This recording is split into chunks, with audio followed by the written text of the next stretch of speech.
4-channel dash cam built-in radar sensor. After the car has been completely powered off, it will into radar parking monitor mode.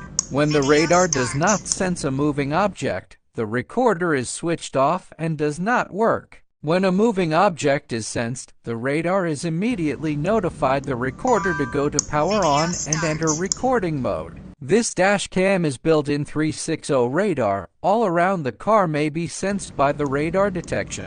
And when the radar starts recording, it is all 4 lenses that will start recording.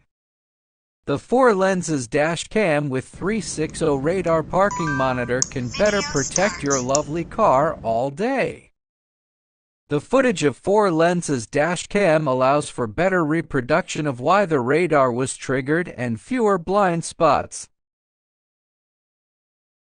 In a 4 lenses dash cam, the left and right cameras are also very important. So many scratching and overtaking happen from the left and right of the car.